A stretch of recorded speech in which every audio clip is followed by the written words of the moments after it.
Le VBA Excel est doué de toutes les prouesses. Grâce à lui, nous allons voir comment manipuler les noms qui ont été donnés aux plages de cellules sur un classeur tout entier. L'idée est de pouvoir par exemple nettoyer rapidement une feuille, ou même un classeur complet des nombreux noms obsolètes qu'il renferme. Pour la découverte de cette nouvelle technique, nous suggérons d'appuyer l'étude sur un classeur Excel exploitant quelques plages nommées à analyser. Et comme toujours, ce classeur est offert au téléchargement depuis le site bombage.fr.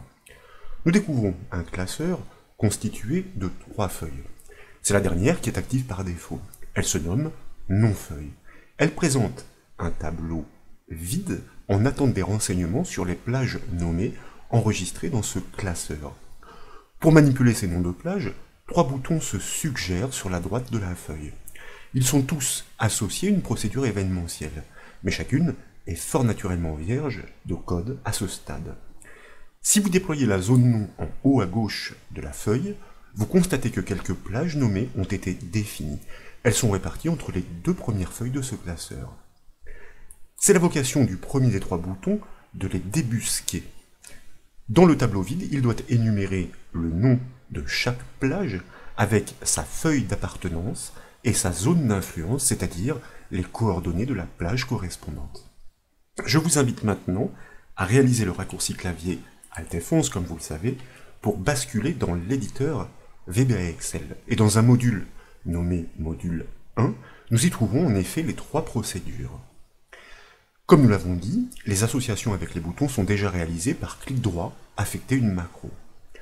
Pour piloter ces plages, nous avons besoin de quelques variables. La première d'entre elles doit représenter une plage nommée au sens large.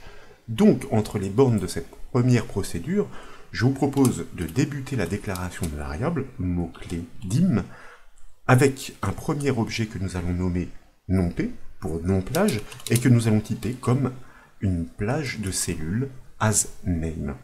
Puis, nous avons besoin de 2 entiers courts. Tout d'abord, un petit compteur, que nous nommons i, et donc que nous typons comme un entier court, asByte. Son objectif sera de suivre l'évolution des lignes sur la feuille Excel que nous allons renseigner avec ces informations de plage que nous allons récolter. Et nous avons besoin donc d'une autre variable que nous typons elle aussi comme un entier court.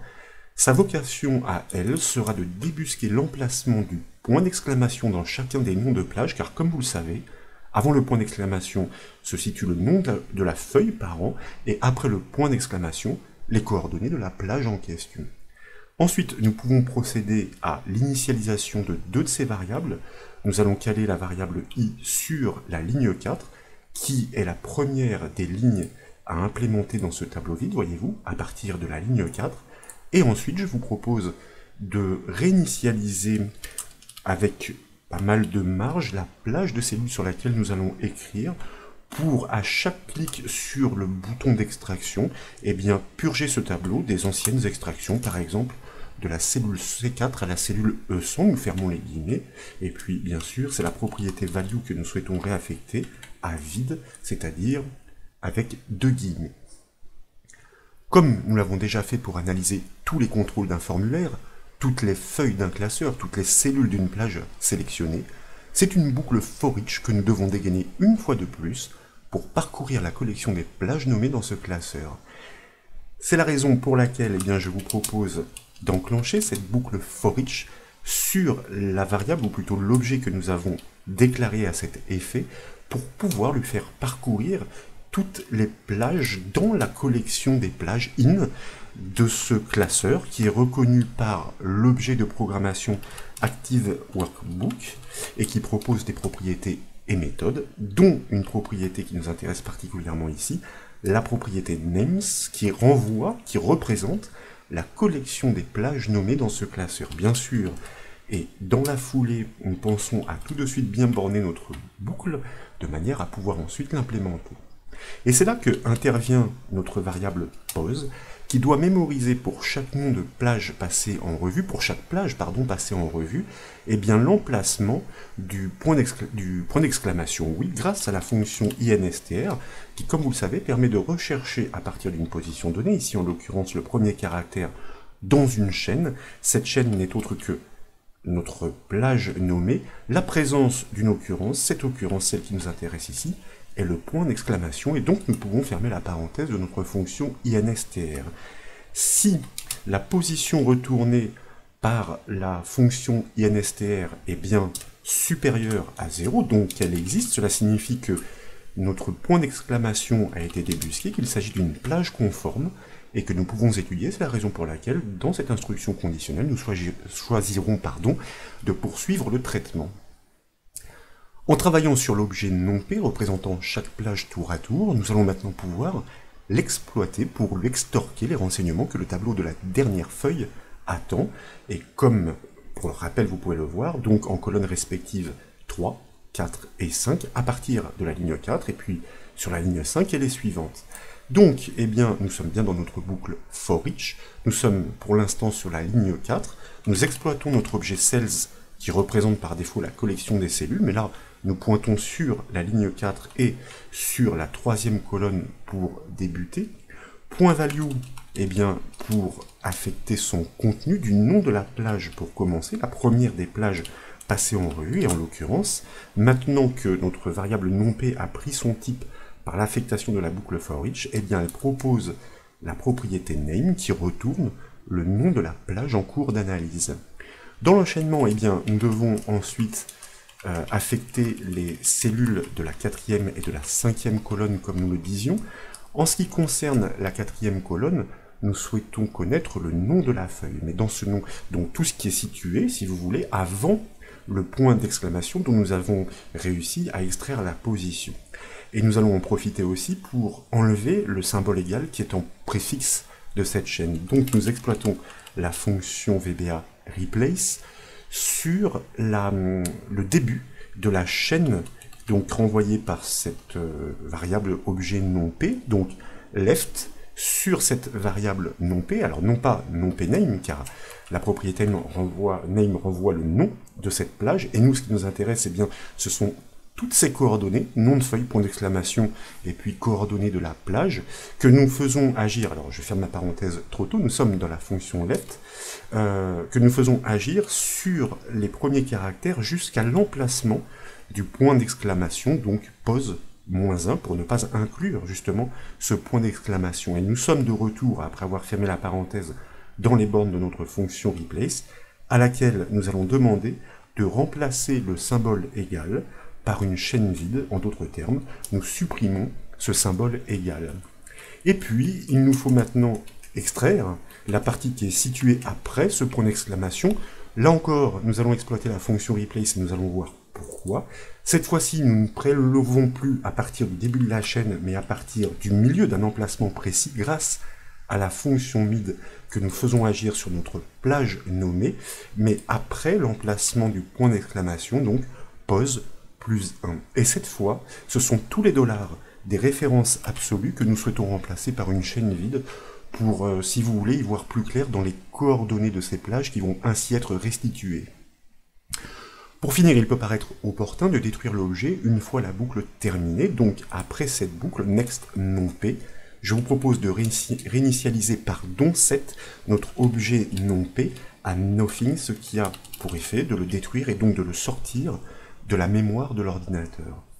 Je vous propose d'enregistrer les modifications, de revenir sur la feuille Excel, et puis tout simplement de cliquer sur le bouton Liste et nom. Alors voyez-vous, ici c'est très flagrant, je sais parfaitement l'erreur que j'ai commise, j'ai simplement oublié, et c'est essentiel, l'incrémentation de notre variable i égale i+1 à chaque fois que nous procédons à une nouvelle inscription de plage, pour pouvoir ensuite décaler le curseur, le pointeur, sur la ligne suivante. Pardonnez-moi donc pour cette petite bévue. Si nous cliquons sur le bouton Lister nom une deuxième fois, eh bien vous remarquez que tout rentre dans l'ordre. Ce sont bien tous les noms des plages présentes dans ce classeur avec leurs feuilles d'appartenance, mais aussi leurs coordonnées qui sont listées. Et si vous ouvrez le gestionnaire de noms dans le ruban formule, eh bien vous constatez la parfaite cohérence entre les plages existantes et celles que nous avons débusquées par le code VBA Excel. Maintenant que nous savons parcourir toutes les plages nommées d'un classeur, il apparaît très simple d'implémenter les deux autres procédures événementielles. En commençant par la première, qui consiste à pouvoir supprimer, alors plutôt la dernière, à pouvoir supprimer tous les noms, mais d'une feuille précise, pas du classeur. Pour cela, eh bien, on va ajouter une petite gestion d'erreur, car si elle intervient, eh bien, nous choisissons de tout simplement l'occulter. Nous allons de nouveau déclarer une variable, puisque je vous rappelle que c'était une variable locale, NomP, et non une variable publique, donc NomP, de manière à représenter une plage de cellules au sens large, donc as name et non pas as plage. La confusion vient du fait que je commente en même temps. Et une autre variable dont la vocation va être de pouvoir mémoriser le nom de la feuille que l'utilisateur va stipuler par le biais d'une boîte de dialogue suite à la question que nous allons lui poser, maintenant d'ailleurs. Donc nous allons récolter ça dans notre variable feuille. Nous déclenchons un input box, comme vous le savez, qui est une boîte de dialogue avec une zone de message pour donner la réponse. Donc quel est le nom, par exemple, de la feuille à purger, avec un point d'interrogation tant qu'à faire, nous fermons les guillemets, et nous fermons la parenthèse de notre fonction input box. Suite à quoi, eh bien, nous pouvons procéder de nouveau à parcourir, enfin nous pouvons commencer à parcourir l'ensemble des plages qui sont contenues dans ce classeur, comme nous l'avons fait précédemment sur notre objet NomP, pour le faire intervenir dans la collection des feuilles des plages nommées de ce classeur. Donc notre objet Active Workbooks avec sa collection Names. Nous pensons bien à borner tout de suite notre boucle for each, et bien sûr maintenant nous pouvons l'implémenter très simplement. L'objectif pour pouvoir supprimer cette plage en cours d'analyse consiste à savoir si elle appartient bien à la feuille qui est désignée par l'utilisateur. Donc nous allons engager une instruction conditionnelle sur une recherche de position grâce à notre fonction instr en partant du premier caractère, pour analyser et pour ne pas avoir de problème de différence de casse, eh bien la plage nommée, donc ucase en majuscule, de notre plage nommée en cours d'analyse, NomP, et ce que nous souhaitons trouver dans cette plage nommée, eh bien c'est cette feuille, le nom de cette feuille préfixé du symbole égal. Donc là aussi, pour lisser toutes les différences de casse, nous exploitons notre fonction ucase. Nous cherchons tout d'abord le symbole égal entre guillemets, suivi du nom de la feuille. Le nom de la feuille est mémorisé dans notre variable feuille et forcément nécessairement suivi du point d'exclamation, comme ça il n'y aura aucune ambiguïté. Nous pouvons fermer la parenthèse de notre fonction ucase et la parenthèse de notre fonction instr. L'objectif est de savoir si cette recherche est fructueuse, donc si la position envoyée par la fonction instr est bien positive. Dans ces conditions, nous savons que la plage en cours d'analyse appartient bien à la feuille désignée par l'utilisateur. Donc sur notre plage en cours, nous dégainons la méthode delete pour la supprimer. Nous pouvons enregistrer les modifications. Je vous propose maintenant de revenir sur la feuille, de cliquer sur le deuxième bouton, de par exemple définir la deuxième feuille, donc en tapant ces lettres, équipe, en cliquant sur le bouton OK, et bien sûr, nous n'avons pas réengagé dans l'enchaînement, si vous voulez, l'extraction de ces noms de plage, mais nous avons le bouton lister nom pour ce faire, et comme vous pouvez l'apprécier, tous les noms de la feuille équipe ont effectivement disparu. Pour preuve, si vous ouvrez le gestionnaire de noms, il ne reste effectivement plus que les plages nommées de la première de ces feuilles. Notre classeur pourrait d'ailleurs accueillir un bien plus grand nombre de feuilles et de plages que celui que nous utilisons pour l'exemple. Forcément, pour supprimer tous les noms de plages, c'est-à-dire sans exception, le code VBA est encore plus simple puisqu'il n'y a justement aucun critère à émettre dans la boucle. Je vous propose de prélever le précédent code pour simplement l'adapter dans notre dernière procédure événementielle. Nous avons bien besoin, encore une fois, d'un objet représentant les plages que nous allons parcourir tour à tour. Nous n'avons plus besoin de mémoriser la feuille car elles sont toutes concernées ici. Et dans notre boucle for each qui parcourt la collection de toutes les plages du classeur, il n'y a plus aucune exception à émettre. À chaque passage, nous engageons la méthode delete sur la plage en cours pour les supprimer toutes. Pour preuve donc, si nous revenons maintenant sur notre classeur, que nous cliquons sur le bouton Supre tous et que nous cliquons sur le bouton Liste et nom, comme vous pouvez le voir, plus aucune plage nommée n'existe. Processus forcément très intéressant si le classeur est dense, constitué d'un très grand nombre de feuilles, avec pour chacune beaucoup de plages nommées obsolètes, donc à nettoyer plutôt que de le faire manuellement. J'espère que cette nouvelle astuce VBA Excel vous a plu. Si c'est le cas, comme toujours, je compte sur vous pour mettre un petit j'aime à la vidéo. Et comme vous le savez, vous pouvez retrouver toutes les astuces et formations sur le site bombache.fr.